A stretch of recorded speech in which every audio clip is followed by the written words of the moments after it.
ഉണ്ടാ അങ്ങനെയാണെങ്കിൽ ഇവിടെ രാഹുൽ ഗാന്ധി 4 പ്രാവശ്യം വരെ വന്ന് വിസിറ്റ് ചെയ്ത ഹോട്ടലുണ്ട്. രാഹുൽ ഗാന്ധിയോ? ആ നമ്മളെ രാഹുൽ ഗാന്ധി സെറ്റ് അല്ലേ? ഐഡി കൈ സെറ്റ് സെറ്റ് പൊളിക്കുക. നമസ്കാരം. നമസ്കാരം.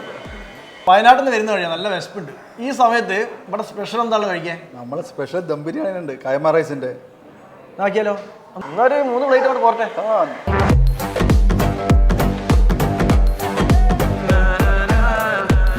നിങ്ങളെ കൈമ ബിരിയാണി സൂപ്പറായിട്ട് പൊളിച്ചിട്ടുണ്ട്.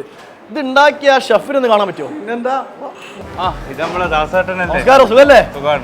ഇതാണ് നമ്മളെ ദുൽഖർ പറഞ്ഞ റോസ് ബാൻഡിന്റെ ചാക്കിലെ. അടിപൊളി. ഇതിന്റെ നൂലാടത് പൊട്ടിക്കാനുള്ളത് ഇത് വാട്ടർ പ്രൂഫ് ആണ് ചാക്ക്, നൂലുണ്ടാവും. ഇതിന്റെ പ്രത്യേകത എന്താ വെച്ച് കഴിഞ്ഞാൽ ഇതിന്റെ ഡ്യൂപ്ലിക്കേറ്റ് ഇറക്കാൻ കഴിയൂല.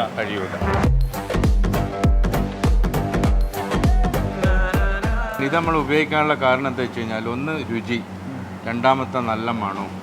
കാരണം നമ്മൾ വർഷങ്ങളായിട്ട് ഉപയോഗിക്കുന്ന അരിയാണ്, കുക്ക് ചെയ്യാൻ വളരെ സിമ്പിളാണ്. അതാണ് മലയാളികൾ റോസ് ബാൻഡ് ഇഷ്ടപ്പെടാനുള്ള കാരണം. ഇപ്പോൾ ഷെഫ് പറഞ്ഞ കേട്ടില്ലേ ചങ്കളെ? ചങ്കളെ ബിരിയാണി എന്ന് പറഞ്ഞാൽ കൈമ എന്ന് പറഞ്ഞാൽ റോസ് ബാൻഡ്. അപ്പൊ പൊളിച്ചെടുക്കാം.